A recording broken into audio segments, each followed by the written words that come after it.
Imagine that you have like a behavior that you want to change and you try it consciously, like you can do affirmations like I'm not a smoker or something like that, or like I am always disciplined and all that. But if there's a part of the subconscious mind that doesn't believe that, it's going to be actually more difficult to achieve that that reality, right?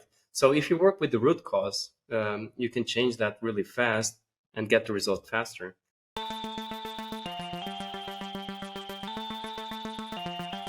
Hello, my friend. Welcome to Something for Everybody. My name is Aaron Machbitz. Dan, welcome to the show. Thank you very much for having. It's really a pleasure to be here. I've watched some episodes, and I really feel that you're coming from the heart, So I'm really happy to be here. Really, yeah. I feel that you're doing something with purpose. You know what I mean? So yeah, thank you for having me. Well, thank you. I feel the same about your work, and I'm excited for this conversation. And before we dive into all of that stuff, I have one very important question to ask you, and it is, how are you doing, Dan? Like, really, how are you doing? Man, I'm really happy because I'm a happy person generally, always in a good mood, and I know I do what I love. I know that I'm having a great impact in the people that I work with. So I do what I love. So I'm doing my purpose, my mission. So what can I ask more? I'm healthy. My kids are healthy. My wife is great. I have great friends, and all good, man. Really, really happy. Really, really blessed. Yeah. Just want to Beautiful. share this, to the world Yeah. and yeah, spread this. I feel that energy, I'm on that same sort of vibe. And you speak about purpose. Purpose is a very interesting Mm, thing and a very important thing. Did you always know what you wanted to do, what your purpose might be, or mm. how did you uncover that for yourself? That's a great question. So I was lost when I was 19. When I was a kid, I was really always so focused on performance, working out, martial arts. I was crazy. I was like working out like crazy, really doing some stuff, crazy stuff. But I didn't know actually what I wanted to do in life. I was a little bit lost. So I went to Japan for a year. So my mom was like, you don't know what to do. I was finishing high school and, I had the opportunity to go to Japan. I was like, okay, I'll go. One-way ticket. I was there for a year. I was doing karate and all the stuff.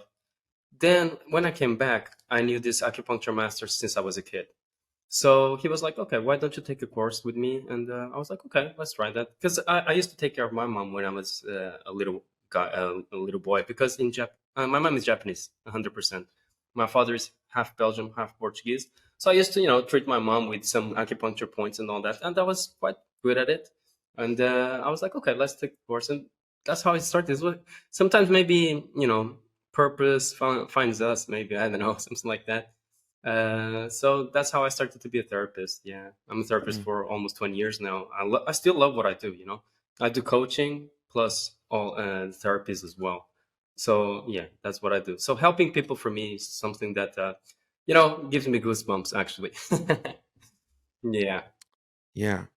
That's sort of similar in regards to me. Like you started with the body, right? Mm, Because acupuncture is about the exactly. body. You started with martial arts and working out.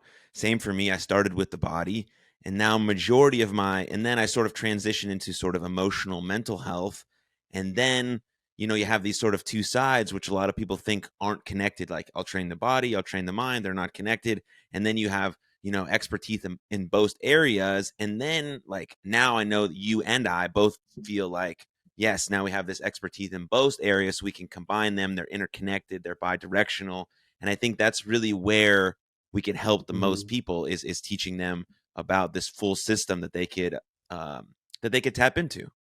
100% agree. So what happened was I was treating patients with my master like for 10 years, right?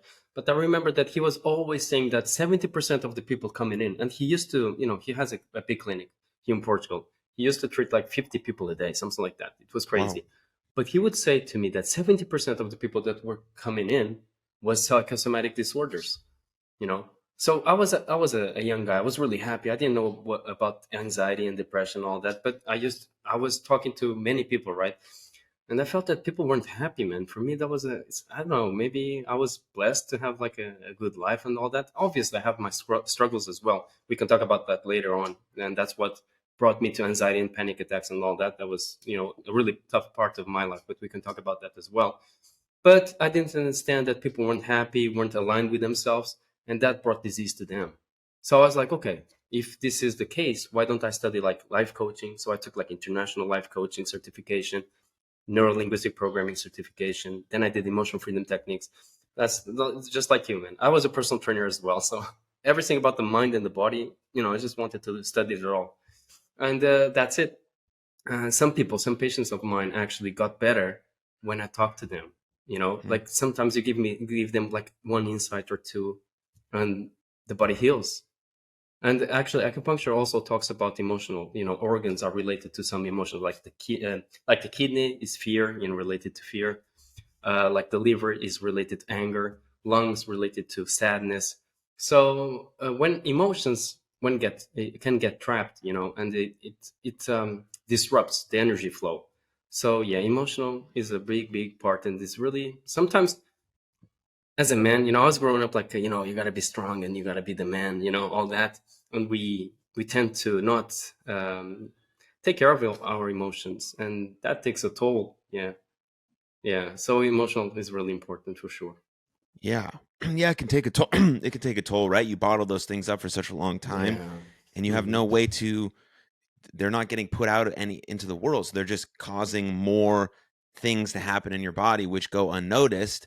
And then over time, you're wondering why you're sick and tired and angry Yeah. all of the time. And it's because of these things that have just compiled over Hmm. years, right? It's the same way with building a positive habit. Like I do one little thing every single day, it adds up. Now 5 years later, I'm in the best shape of my life, or I have the job of my life, or whatever the case may be. Is same thing in reverse, right? If I just keep avoiding, keep avoiding, keep avoiding, keep Hmm. avoiding, then the dragon is so big it burns my fucking house down. And I'm like, well, where did this dragon come from? Well, it's just been getting bigger and bigger and bigger, over a Yeah. long period of time, and we just avoided it. And a lot of men, deal with that with their emotions. And it's nice to see the conversation change in a good direction.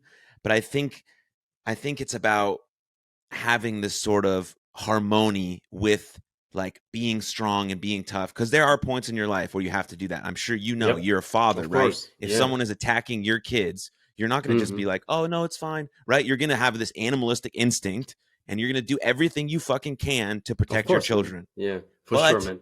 say your kid also comes home crying, you're not gonna be like, hey, shake it off, fucking, that's enough, no crying. No, you're gonna be like, hey, are you all right? What happened? I love you. Let's talk Hmm. about, like, there's two harmony right there. Like those are two beautiful sides of a human being, and as men, we can portray those masculine and feminine characteristics. And I think that's where we have to get as a society. We just over rotate in a certain direction, Yeah. too much feminine, too much masculine, whatever the case may be is, but we can walk that line in certain situations and have that ability to manage that in a really, really powerful way. Oh man, I agree 100%. And it's about yin yang, the yin Mm, yang symbol, right? You have the black and the white, and there's a balance.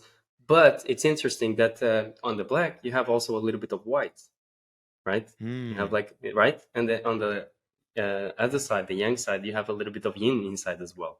So it's all about balance. It's all about being assertive as well, right? Sometimes you have to tell the kid, like my kid plays soccer, my daughter plays basketball. They're really competitive, and sometimes you got to say, just stand up and whatever, and go get the ball or something, right? But Right. sometimes you have to understand what is going on inside of them and talk to them, and then give them good insights, also good advice as well. Yeah, I think that we are also, as a culture, obviously, even Western culture and all, we are going towards also to be more a little bit more aware of emotions, right? Even as a man. So that's I think we're going towards a good thing. Yeah. Yeah, I mean, I think we're headed in the right direction. Probably Hmm. gonna have to take a few pivots, Yeah, for maybe sure. altercations, but that happens with anything that is really quite important. But I, Also, I've been. yeah, Oh, sorry go to ahead. No, interrupt. Yeah. all you go ahead. Also, yeah. Also, I sometimes feel that there is a part that masculinity is wrong. Being the old school man is wrong, but I don't think that's the case. Sometimes it's taken it's being too extreme. So I think maybe we're gonna lose a little bit of a balance there, but then we're going towards to balancing again. Yeah, I don't know if you get what I mean. Yeah, but No, I agree with you, if I'm understanding you correctly. Like there's this view of masculinity, right? And mhm. for a long time it was, it just it became something that it wasn't meant to be, right? When I think of being a strong man, you know, my father was a great example. A lot of the coaches as I had were great examples. They were people who had these 4 characteristics that I think are very important. And they all start with a C. I didn't do that on purpose, but they have confidence, competence, compassion, and they're caring, right? Yeah, Those are 4 exactly. things, right? But we have this view that all masculinity is toxic, which is not true. Yes, Exactly. there are That's what I they're want to just say. right. Yeah. There are certain people who have toxic traits. It's not defined by one person or one race or one culture. That's an individual, and we can't put everyone in that box, or else we'd all be bad. We're all bad. I've had Yeah, terrible thoughts. Everyone's had terrible thoughts. of We've done course. bad things. We've said bad things, right? Then so that mean everyone who looks acts like me, all Jewish people, they're just all bad? No, just me. I did the thing, but I can correct myself and I can move forward with that less judgmental thing, knowing that there's evil inside of me and there's also evil inside of other people. But the light can overtake that, and I think that's what happened with masculinity. We just over rotated in this direction where now we have these just like somewhat weak, docile boys who aren't going out into the world and trying to get things done, right? They're staying inside. They're not trying to have relationships or partners or have like we did that as a culture, as a society. We need men, just like we need strong women. We Exactly. need strong men, right? We Exactly. need the union, the partnership, the collaboration, the negotiation of people coming together to create great things, and we can elevate each other in that way. And I think we've That's become it, man. so adversarial, you know what I mean? So adversarial instead of Yeah. pushing each other. Like if this person's going to elevate, okay, I got to reach this standard so I can attract this type of person. And it's like one thing that I always like to say is that if you're a man and every woman on the planet thinks you're unattractive, it's not the woman's fault. It's your fault, right? Yeah. You have to take responsibility for that. You know what attract women. Okay, become that man. It might take you Yeah. 5-10 years, doesn't matter. Become that man, become more valuable, become more competent, become more confident, become more compassionate and caring, and be that person and hold these values up that you know to be true and attractive, and then you can bring that woman into your life, and then it's a magical thing. And the same goes for women. If you're not attracting the right man into your life, what do you bring to the table that you can acquire? Because everything can be acquired, skills, talents, all of this stuff. And now you are the person who is attractive to the opposite sex or whatever sex you're interested in. And I Yeah. think that's what's important. We're letting go of the responsibility and not taking ownership of who we are and how we want to be and how we want to be in this world, and we're blaming it on everything else. And that's a problem. Yeah. Taking responsibility is something really important, right? Now there are, many people just don't take responsibility. Young people actually as well, like men. I was brought like that, right? When a man says one thing, you got to do it, right? Like Japanese education is quite tough, as you might imagine. Actually, my Yeah. mom was tough, but I'm glad she was like that, obviously. But yeah, I think that there are some values that are getting lost, because we're too soft, maybe sometimes, So we have to be soft and sometimes hard. It's about being assertive for sure. Yeah, I agree 100% with what you said, man. Really, really. Thank you. Yeah, Yeah. yeah, I've thought about it a lot, having a lot of these conversations. It's the beauty of a podcast, and just like yeah. to get, listening back to prior episodes and getting things wrong and not being sophisticated and just having trains of thought. Like we haven't pre-planned this conversation, you and I, Dan. Yeah. It's like whatever's coming to our brain right now. And we're probably, me and you are probably going to have another conversation a year, 6 months, 2 years from now. And we might say things totally different. Some things might still be Exactly. true, right? But it's just like Exactly. things evolve, things grow. Like that's just the coolest part about, I think, putting things out in the world, right? You're on social media all the time. You have a great following. I was looking at your stuff on Facebook and on your website, and all those links are in the show notes if people want to check those out. And it's like, yeah, you believe this thing right now, and you wholeheartedly believe what you're doing to be effective and true, which we're going to get into in a second. But maybe you found a different or better practice, or you altered something in 2 years, and that's totally okay. That's a great thing, man. That's a great right. thing. You have to evolve, right? It's exactly, yes. Yeah. That's the path of a human. If I never changed from age 14 to 60, well, I'd still be doing what I was doing at 14, which was, I don't know, playing with Batman and, pretending I was a superhero, which was pretty cool. I mean, I wouldn't mind doing that still, but you get what I mean? It's like, yeah. You get to do when you have kids, man. When you get Yes. kids, you have to you get to do a lot of stuff when you're a kid. Yeah, that's the cool part of being a father. That's why I became a pro wrestler, Dan, so I could pretend to be a superhero for a long time. Oh, that's cool, man. But All right. speaking of your specific work, Mhm. let's get into the nuts and bolts of that. Okay. And the first question I want to ask you about that is what are neurotransformations? You speak a lot about that. Yeah, man. So basically, I call it neurotransformations because we have neurological connections, right, with habits, like habits and behaviors and all limiting beliefs and all that. So basically, what I do is reprogram the mind as fast as possible. At least it's the fastest technique that I found till today, because like I said, I tried different kind of therapies, took a lot of courses, and I found some cool stuff to change the wiring basically of the brain to get results, different results. So instead of working with the conscious mind, we work with the subconscious mind and rewire that connections to get the results that we want. Basically, that's what I do, but without hypnosis and without trance. Um, what can I say more about that? So imagine that you have like a behavior that you want to change and you try it consciously, like you can do affirmations like I'm not a smoker or something like that, or like I am always disciplined and all that. But if there's a part of the subconscious mind that doesn't believe that, it's going to be actually more difficult to achieve that that reality, right? So if you work with the root cause, you can change that really fast and get the result faster. So like Windows, Windows, right? And we're old enough to know MS-DOS, right? MS-DOS, the program that runs behind Windows. So Yeah, yeah, yeah, yeah. yeah, we have to remember MS is really old, but basically you have the program in front of you, but there is a program inside of that one. And so if you work with the program, of the root cause, you can change it and get the results really fast. And I did coaching for a while. I've been a therapist for 20 years. I did coaching for maybe 15 years. Always, connected with therapists and all that. And usually we used to get to the goals and, goal setting and how to achieve this and that, the SMART method and all that. But I saw that some clients, used to get the goals, but they would go there, but get pulled down again. And that was because they had a lot of issues from the past and limiting beliefs and bad negative experiences holding them back and pushing again, towards to the original point. So I was like, something's not working well. And we are in 2023, I think that coaching industry should be actually changing a little bit more to deeper stuff, and it should be also faster in their results. So yeah, so that's what I do. Like I get results like in 3 sessions and all that, but crazy awesome results, like really cool stuff. I can give you some examples, like insomnia stuff, like anxieties, like panic attacks, like productivity, like focus, because nowadays everyone is so how do you say, they're practicing distraction every day, right? Because Hmm. we're always practicing distraction with the phones and all that. No one practices focus, basically, right? We try to, but many people can't.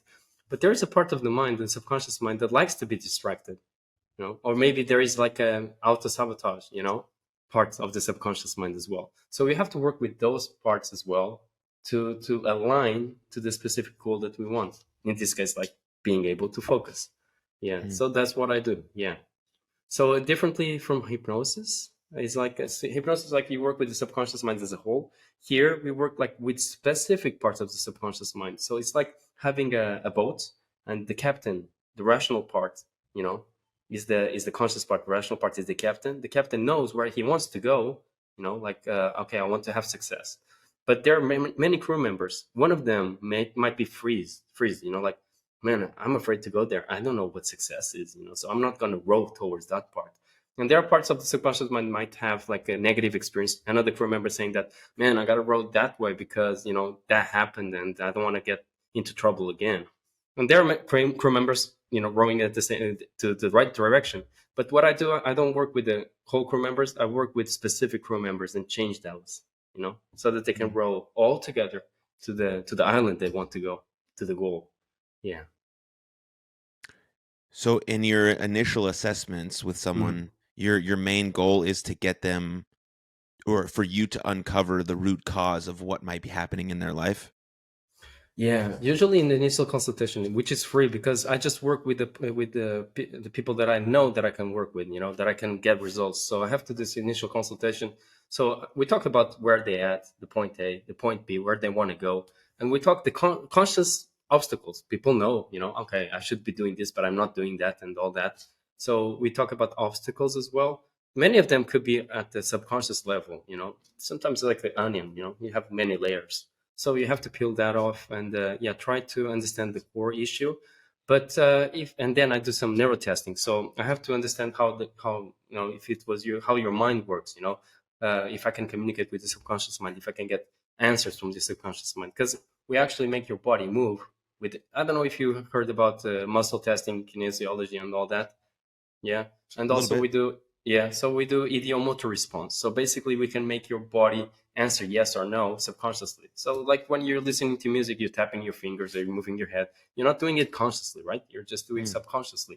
And we can ask the subconscious mind to come out and speak to us and get a yes or no answer. And so I have to do those kind of tests so that I can work with this person. If I can, perfect. I actually ask the subconscious mind if I can work with you or not, and answers me yes or no. Yeah, so it's quite cool. The first initial consult is really fun because people think, no, what the hell, how this happened, Right. but it's really cool. Yeah, so that's what I do. But afterwards, obviously, the subconscious part appears, and you get so many different kind of answers. You never know where the session is going. Sometimes it goes to the childhood, and sometimes it's more a present thing. Yeah. Are people surprised sometimes about how their subconscious answers and how they might have Yeah. answered in like real time to you? Yeah, it's so cool because sometimes I had like in the initial consultation, like the client informed me like, I would really want to work with you, but the subconscious says no, I don't want to work with you. Okay, he wants a yes, but he gets a no. But usually it's because of an obstacle, like fear of change, or fear of I don't know what is going to happen if we change this. So I actually coach a little bit there and see if I get a yes there. And if it's a yes, I can work with them. But the interesting part is when you think that the answer is one thing and you get another answer, and people say, yeah, this is my subconscious mind answering, it's not me, because it's not my conscious answer. So that's so cool to watch, man. So yeah, so it's always fun to work with this. Right. Yeah. Because I mean, to grow from anywhere, you first have to have this level of honesty about Mhm. actually where you're at and what you've Yeah. gone through. And for a lot of people, they've pushed those memories away because they're so awful, right? And they're so evil. And the only way they could have survived this long is just like trying to forget about it. Mm. And then those sort of memories get jumbled and you get disassociated from the moment. And now you don't really know what's happening. And then you finally decide this is enough. I want to change. I want to grow. I want to evolve. I want to heal. And it takes time to uncover what the actual truth of the matter is and being able to Mm. say, yes, this thing happened to me. I was abused, assaulted, whatever the case may be.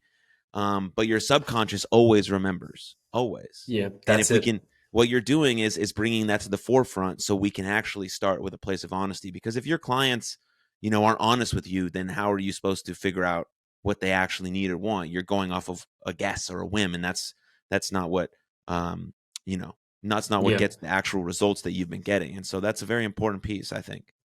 For sure, and it's always about timing as well. You never the person that wants to work with you has to be at the right time. Sometimes it's not the right timing, and we have to, as a person that wants to help people, and sometimes I really want to help this person that I have in front of me. Really, sometimes, but might not be the time, and I have to respect that. I have to accept that maybe I cannot help this person at least at this moment. Or maybe it's got to be another person. For me, it's okay. For me, the most important thing is to respect the client that I have, and also that the person gets the result at the time that she wants or he wants the results. Yeah. But it was a tough lesson, actually, because as a therapist as well, you want always to do the best, and you try so much, but sometimes it's not like how you want it. It's the way it is. Everyone Mm, has its journey, and we have to respect the journey, even our kids' journey. So as a father as well, that your kid is doing this and it's not the right path. You can say that it's not, but at the end of the day, he's gonna choose to do it or not to do it. So yeah, and sometimes you just have to watch and help the way you can. But yeah, they have to walk the path, right? Yeah, they every have to. human being is free. Every human being has its own challenges, and that's how we grow as well. So yeah, I guess that's the path. of that person, and we got to respect that. Yeah, absolutely. And then when you're working with a client, when do you start sort of tackling these limiting beliefs that are sort of maybe pulling this person back or hindering their performance or production or their health or whatever the specific case might be? Oh, sorry. When do I start to work with that? Oh, so Yeah, with I do the the with the initial. limiting beliefs. Yeah. Oh yeah. So I like after the initial consultation, I give homework. Basically, I give two homeworks. One of them is like I call it the freedom list. I think I took this out of emotional freedom techniques.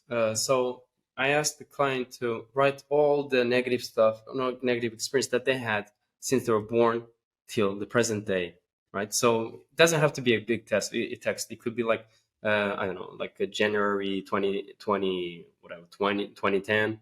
I had an accident and I felt fear, just some topics, Okay. So I asked them to do this, and I also asked them to write down the limiting beliefs that they believe that they have, and also the expanding beliefs that they want instead of that. So after that homework, I do the first the first transformation reprogramming session. Then I'll work through almost everything. Yeah, sometimes it takes like an hour and a half.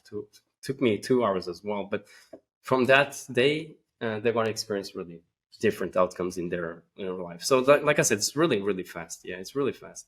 So it doesn't take a long time. Hmm. Yeah. Interesting. Yeah. How long did it take you to develop to develop this really sort of concrete way where you approach your clients? Oh, yeah. So yeah, that would be like more than 10 years for sure, right? Yeah. You're always like we said, we're always taking courses, evolving and all that. But I'm doing this method maybe for 3 years. So I took a course called the Control System. It's by Team Box. It's really cool, and that's the fastest way that I found to reprogram the mind. But sometimes I have to use NLP stuff, and asking the right questions. So I think it's a and experience as well. Our experience, by working with so many people, and also having heard so many stories since I was 20. So I'm 41 right now. So listening to the stories since 20 years old of people that are 80, 90, 40 with different kind of walks in life. And that was the kind of guy that I like to ask many questions, and I learned so much with these people, with my clients. I'm really blessed because of that. And having that kind of experience as well helps us to uncover faster, the patterns of that person that I have in front of me. And I'm going to be honest as well. I don't know if I believe this or not, like vibrations, intuition, and all that. But it's interesting. And the thing that I like the most is when I'm working with someone, many times what happens is like I get in sync with this person's, I don't know, man, field, maybe you can call it field or mind or whatever.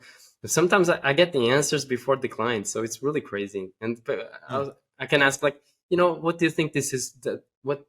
Where this comes from? And I don't know. But I was like, oh, does this come from blah blah blah? And he says, yeah, that's it. Sometimes I really believe in this. Getting in sync, like the brain waves and all that. Yeah. Even we are far away, we can do that because Right. quantum physics, right? Quantum physics doesn't care about the distance and all that and time. Yeah. Yeah. I mean, I So feel yeah, like that's a state of flow, right? You talk about flow and exactly, high performance, right? exactly. That's it, That's it. man. You're Yeah, just like you're like in sync. You have a vibe. You have a connected energy, right? I feel that on this podcast. Like this is one of my exactly. flow activities. Like I'm just here. Like there's nothing else happening in my life right now that could distract me from this thing. Like Exactly. that's That's what I amazing, mean. right? Amazing. I love And that feeling. yeah, it's unmatched feeling, Exactly. right? hmm Yeah, and it I just guess like go I ahead. bet that is doing sports and all that. Maybe you felt like while you're wrestling, you get into the zone that everything Mm, flows, and you're doing like you're throwing opponents away like so easily, mhm. because you're in sync, you're in flow. Your mind is 100%. It's so cruel, and I feel that when I'm doing the sessions as well, which I love. Yeah. Yeah, because yeah, I mean, when I was wrestling and playing baseball and when I do this podcast hmm and when I roll jujitsu, it's like not every day is flow. Sometimes it was like hard, like you have to force yourself to get in it. yeah. It's like, okay, I'm muscling my way through this practice today. But then there's some games and conversations where it's just like it feels effortless. Yeah, and it's just that's like it. this wave that's just like flowing through me and into the other person, and it's like, Exactly, man. and That's it, man. like, yeah, it's like in slow mo, but it's also going really like during it, it feels really slow, but then it also Hmm. feels like an hour went by in 5 minutes. Like I can Sure. see and feel every word you're saying. It's like, oh yes, this is awesome. That's it. No, and then Yeah, man. yeah, I get it, man. but And that's it. And how I do think that you go ahead? Yeah, yeah, and yeah, I, yeah. I think that people should feel that more often, Mm, in life. And also when you're in flow, your life flows as well, you know, like synchronicities, like everything starts to, I don't know, fit together like a puzzle. That's because we are aligned with the higher self, So having a clear vision of what you want, being, taking care of yourself, having good habits, um, and you get to this flow state every day, like you're happy all the time, and you like go to sleep happy, all good, and work goes well as well. Sometimes it can happen that something doesn't go well, obviously, because we don't control everything, right? But it's the way we react to it. And if you have like a high vibration, you're going to react better for sure. And that comes from having all the stuff, just resolved. yes. Yeah, I mean, when we get to productivity, which is probably a good place for it to go Hmm. right now, it's like if you can get into more flow, right, you get more productive, but you also get more time to do other things because you're not wasting time. You're not Exactly. getting distracted. A 30-minute task doesn't take you 4 hours. It takes you 30 minutes, And Exactly. so Yeah. how do you get the people you work with Hmm. to get more productive? What's blocking them first off to doing the thing Hmm. they want to do the most, and then how do you uncover that? So nowadays, people know that they have to do this checklist and all that, right? But that's the basic stuff, right?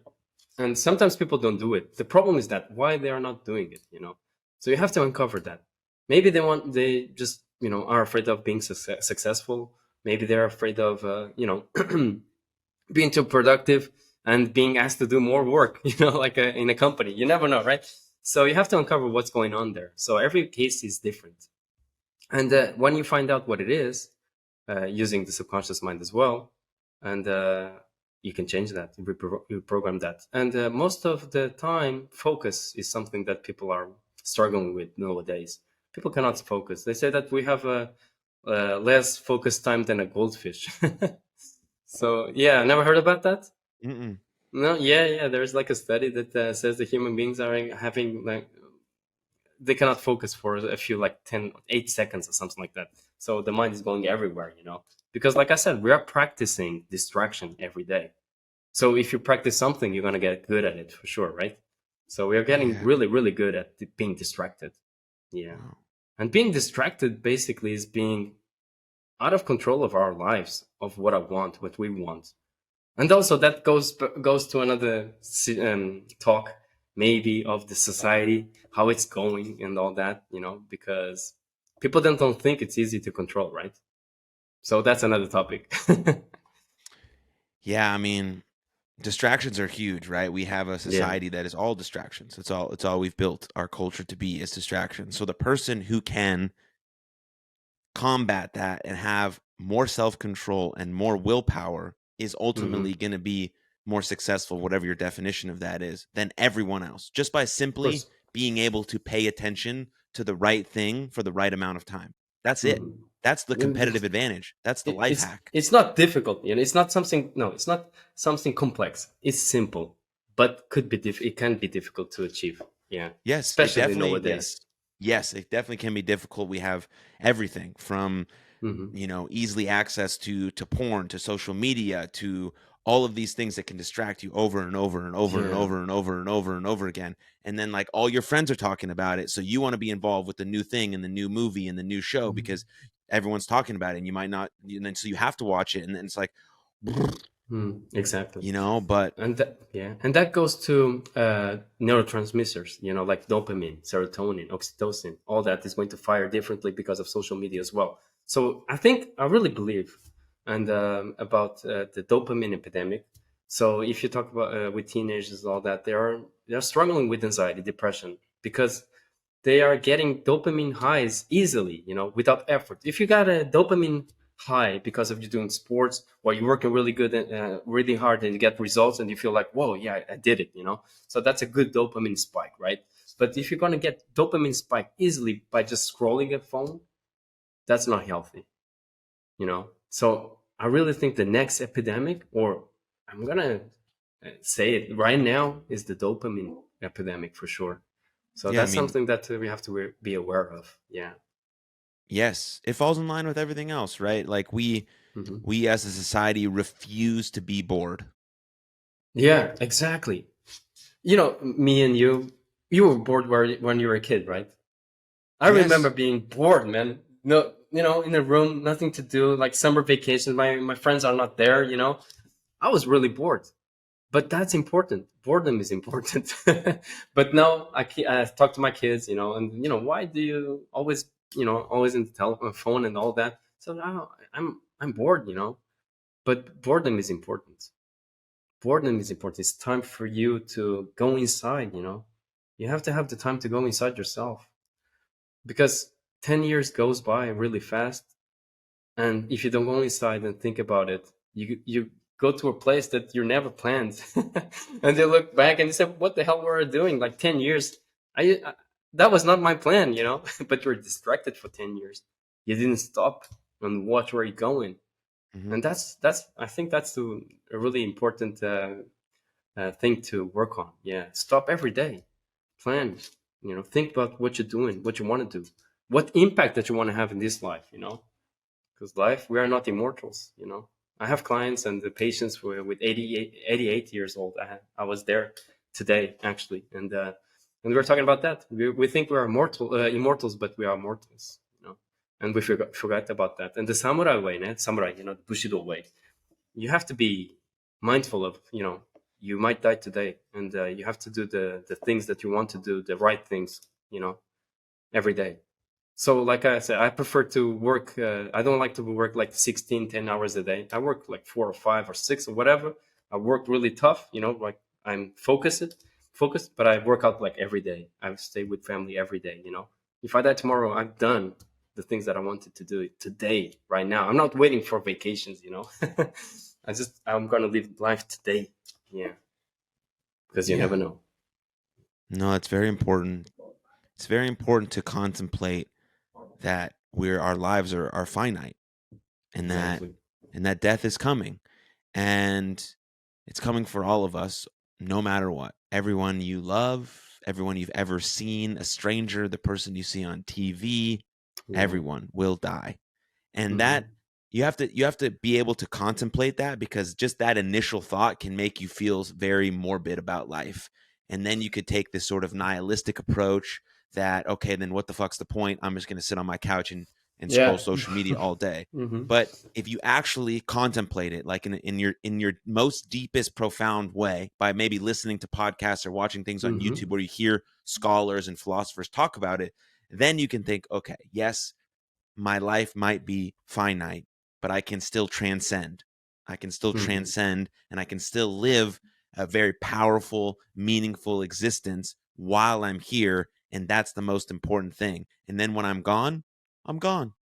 I know that Exactly. when I take my very last breath, that I can say to myself, yeah, that was a hell of a fucking ride. And I'm proud Yeah, of that man. and that life. And that's it. And maybe your soul goes somewhere else, or you have another existence. I have no idea. Yeah. No idea. And I'm not going to Hmm. make any guesses about it, because that's way past my domain of competence. But I know that right now, with my 2 feet on the ground in this world, I'm going to do things that I love.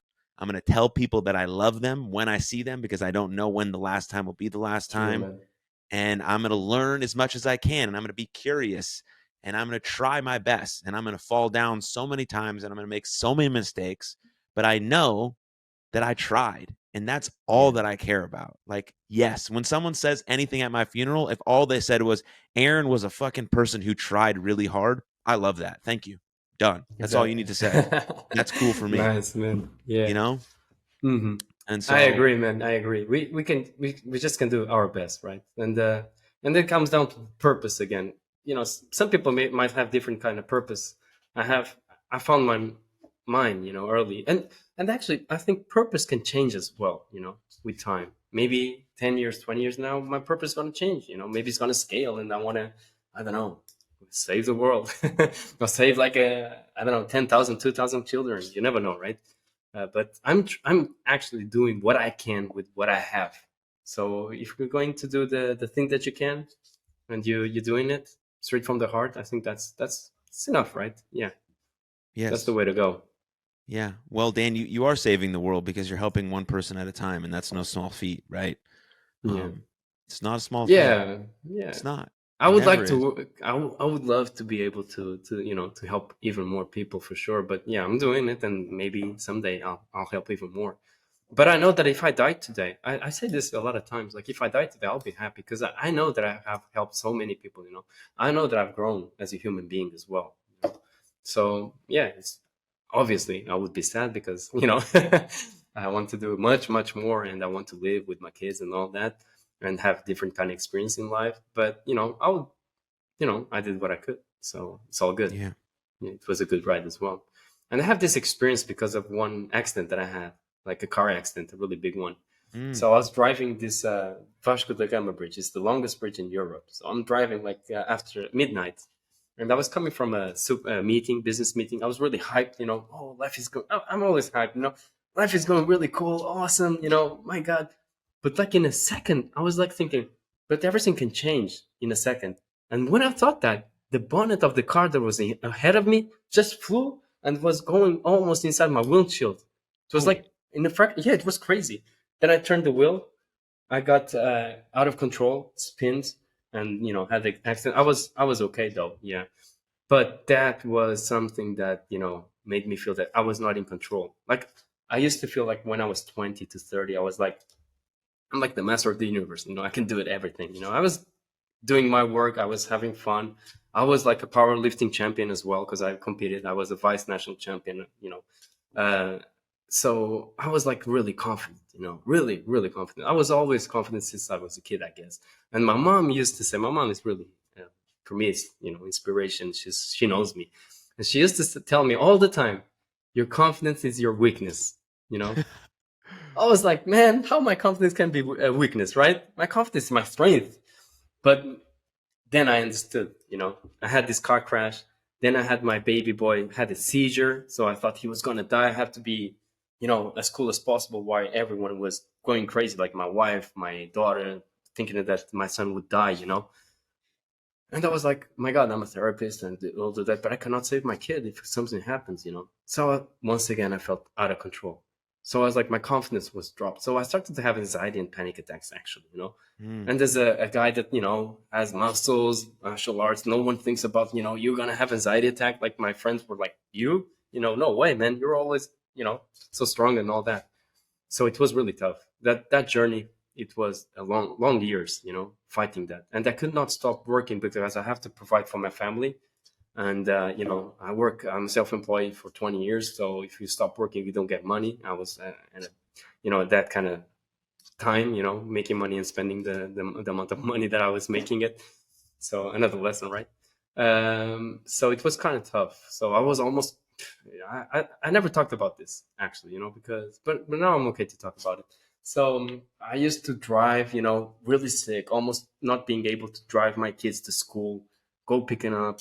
Everything was a challenge, man. I would wake up in the morning like with fear inside of me, Mm. like it was crazy. It was really crazy. So I did a lot of different kind of therapies inside Portugal, outside Portugal, spend a lot of money. But yeah, it comes down to what happened in the past as well when I was a kid, and also being a father. Being responsible for my kids as well.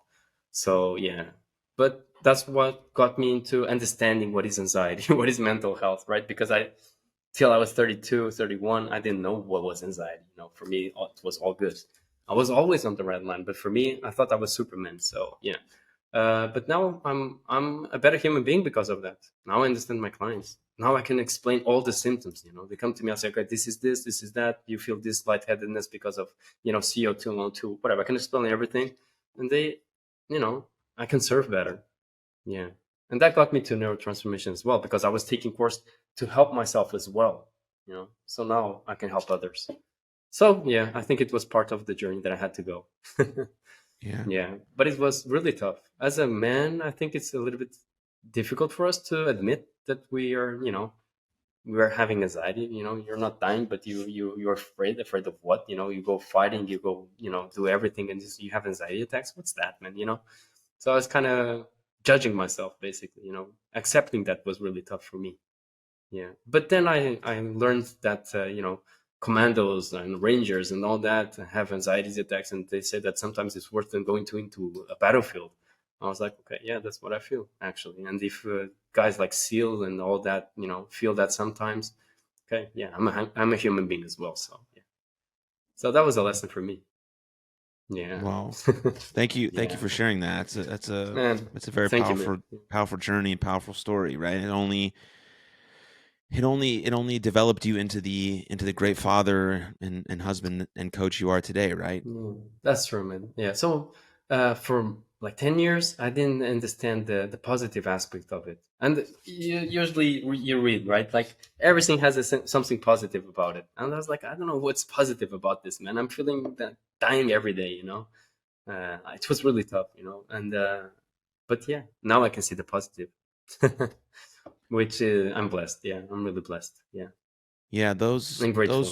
the hardest moments, the most painful moments we have. One, pain is the only indicator and only real motivator for change, but it takes time. It takes time Mm. to uncover what might we learn from the thing that happened to us. What might we learn, Yeah. and why am I going through this struggle? Like when you're inside of it, in the trenches of it, you're merely just trying to survive, right? And Exactly. see another day. But when you finally have enough like energy and you can see the light at the end of the tunnel and things are starting to look a little better, then you can start to uncover what might have been the reason, or what might have been the lesson, or what might be the purpose because of this thing. And then you start to orientate your life in a different way because of this thing. Now you're navigating life in a whole different mind frame and with a different perspective and with a different gratitude. But when you're in the midst of it, I that doesn't make sense to me. Like, Yeah. I'm in the trenches. Like I'm deep in it. I'm trying to dig my way out of this Exactly. fucking hole. And that's all Yeah. the energy I have. I'm trying to show up for my kids. I'm trying to still work and provide. And that's Yeah, man. enough right now.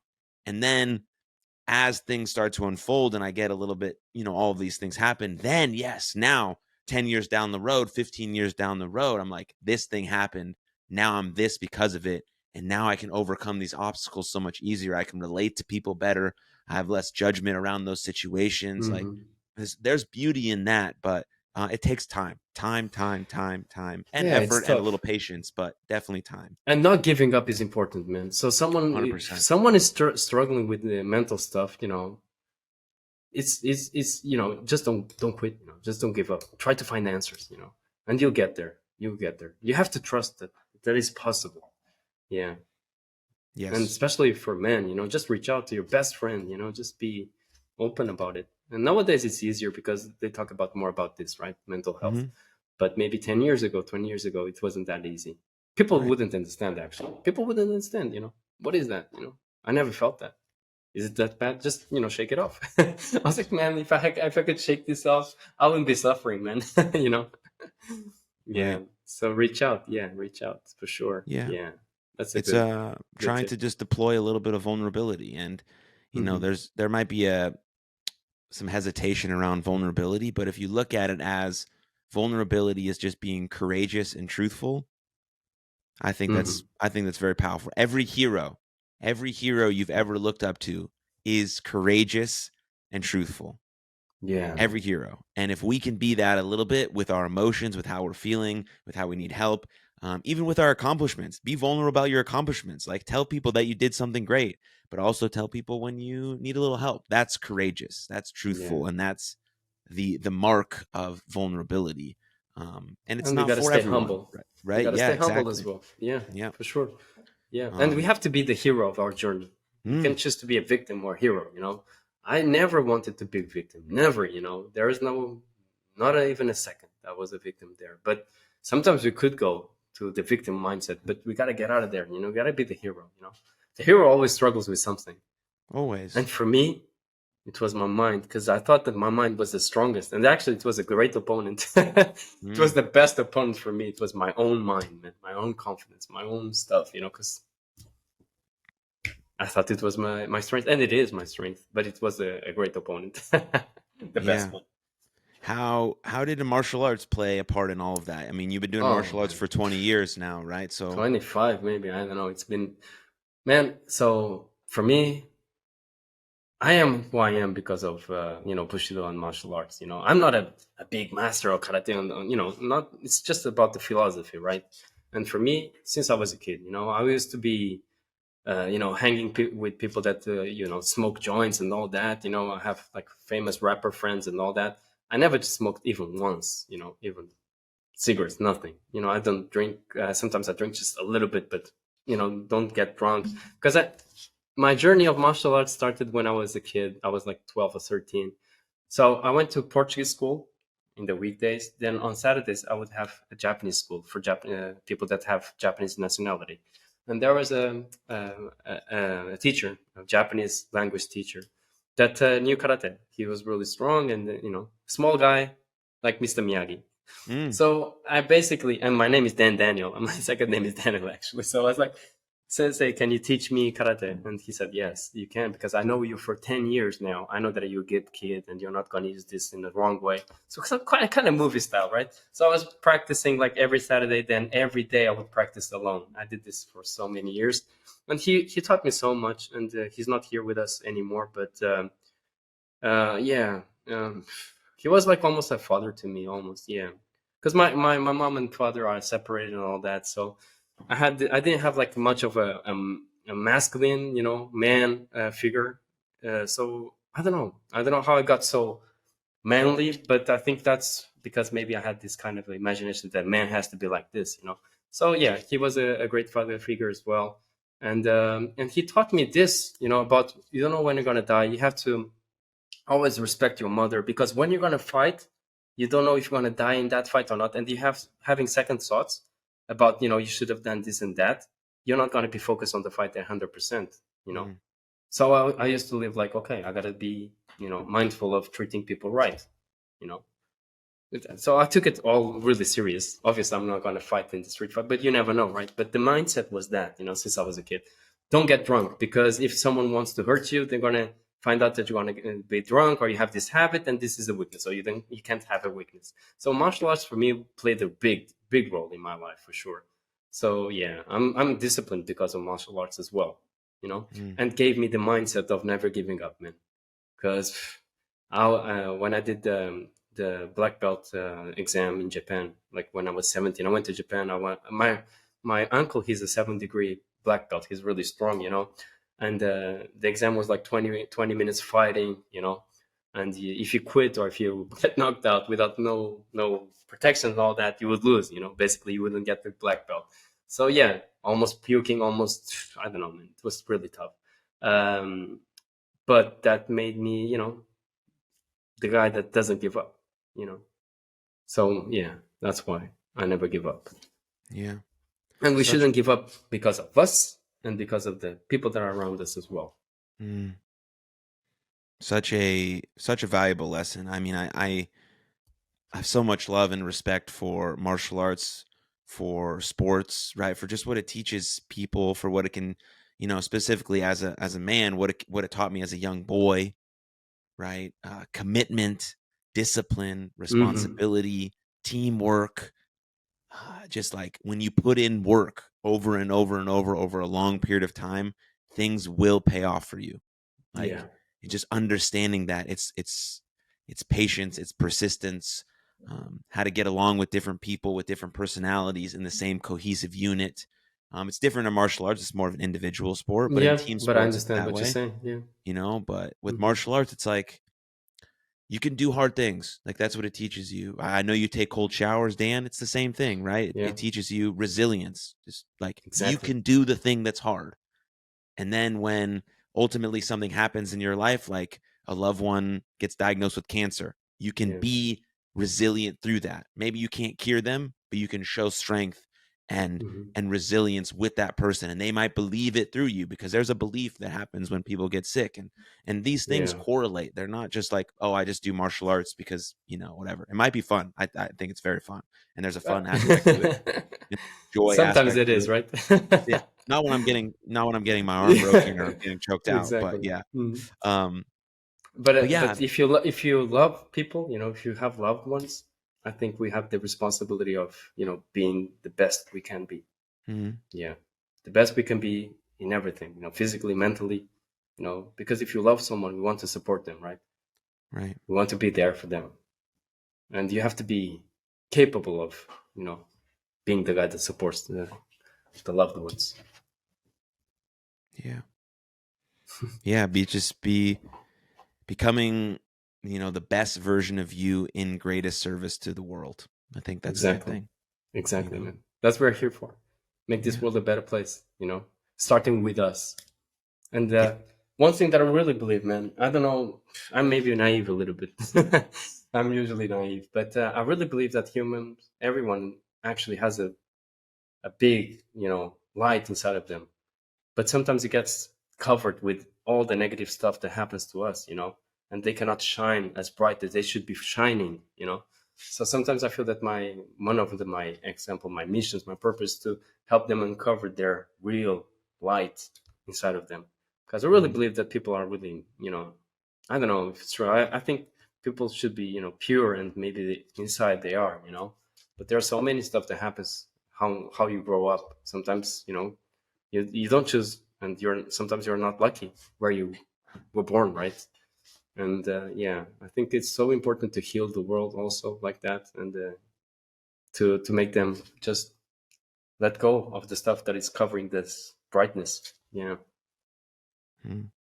Yeah. Yeah, I think that's perfect. That's a perfect way to end this great conversation. So thank you, Thank Dan, you, for man. your Thank you for very your much. wisdom and your energy, man. I really appreciate it.